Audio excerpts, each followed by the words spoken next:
নমস্কার বন্ধুরা, কেমন আছো সবাই? আবার এসে গেছে একটা রেসিপি নিয়ে। আজকে বানাবো কাতলা মাছের তেল চচ্চড়ি। দেখো, আমি মাছগুলোকে কাঁচা মাছ নিয়েছি, কাতলা মাছের পিস নিয়েছি, তার সঙ্গে পেঁয়াজ কুচি, নুন, একটু হলুদ আর একটু টমেটো কুচি নেব আর কাঁচা লঙ্কা দিয়ে মাছগুলোকে ভালো করে একটু সামান্য একটু রসুন নিয়েছি, 1-2 কোয়া রসুন কুচি করেও নিতে পারো বা থেতো করেও। আমি থেতো করে নিয়েছি। মাছ পরিমাণে আমার 5-6 পিস মাছ রয়েছে, সেই অনুযায়ী আমি 2 কোয়া রসুন নিয়েছি। রসুন একটু থেতো করে নিয়েছি আর তেল দিয়ে ভালো করে মাছটাকে মেখে নেব। আমি এখনও গ্যাসের ফ্লেমটা অন করিনি। অন না করে আমি ভালো করে এতে একটু তেলটা বেশি লাগে, একটু তেল দিয়ে মাছটাকে ভালো করে ভালো করে মাখিয়ে নেব।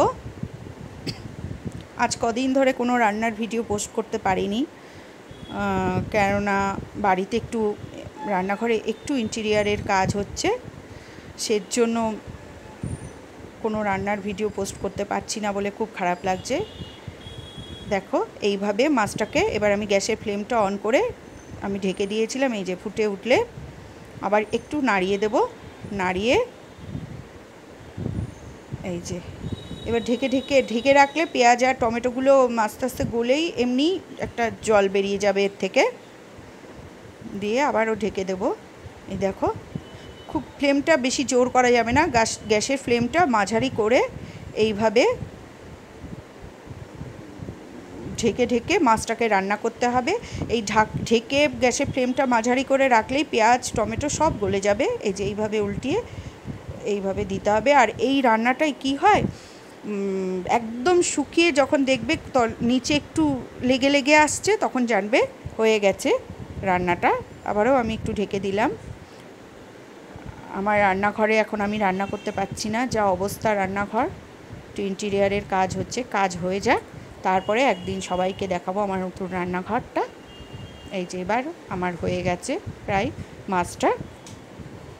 এই যে দেখো, সাইড দিয়ে তেল ছেড়ে দিয়েছে এবং নিচেও একদম লেগে এসেছে, পেঁয়াজগুলোও গলে গেছে।